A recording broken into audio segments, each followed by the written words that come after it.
Gipaubos sa state of calamity ang 28 ka mga barangay, bukirang barangay sa Dakbayan sa Sugbo tungod sa grabing epekto sa El Nino phenomenon.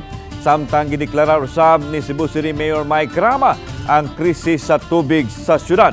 Sayra nato ang detalye nining report. Naglaray kini mga drum nga punduhanan sa tubig daplin sa karsada sa sudlunong sitio sa barangay Apas, Cebu City. Gipa nag-iya kini sa nagkanainlaing mulupyo kay diri raman maabot ang hose sa water provider dinausa sa mga nanag-iya si Manang Victoria. Matod niya nga panahon sa gabi na lang ang aga sa tubig, busa naniguro sila nga makapundo daan og tubig. Tungod sa nihit nga supply sa tubig, gisiguro ang paggamit ni Manang Victoria nga mapuslan ang katapusang tinulo sa tubig.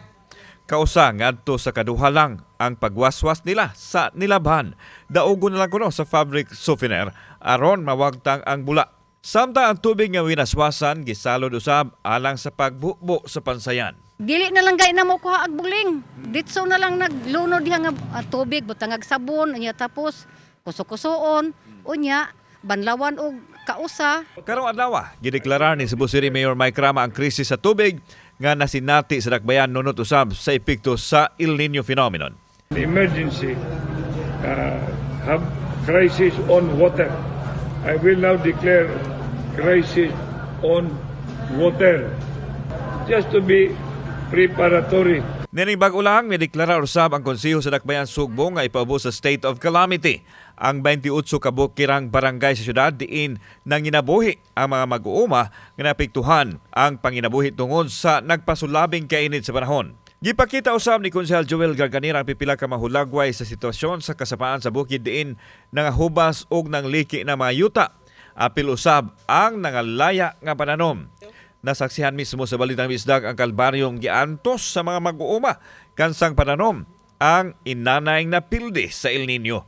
Ang dakong liki sa basakan ug ang nangalaya nga matanom sa garden tungod kay wa nay supply sa tubig.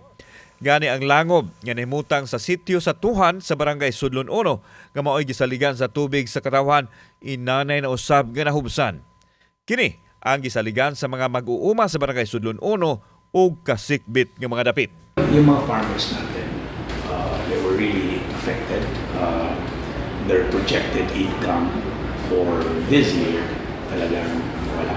Pagka Pebrero, nagka-desisyon niya nga mukuha mig nipasod niya rin sa kalango pa padong sa ubos kay basig magpamig tubig. Wala pa'y data ang state official kung aduna ba'y natalang danyos o pila ang danyos sa mga pananom o kahayupan sa mga mag-uuma sa bukid. Adunay 96 milyones pesos nga giplanuhang kuhaon gikan sa 600 million pesos nga QRT funds nga mao'y gamiton sa pagtutok sa problema sa epekto sa El Nino phenomenon. The declaration of the state of calamity will also warrant the different barangays to use also their own funds in addressing their water shortage. Kauban si Godfrey Relian, ako si Alan Domingo. Balitang Bisdak.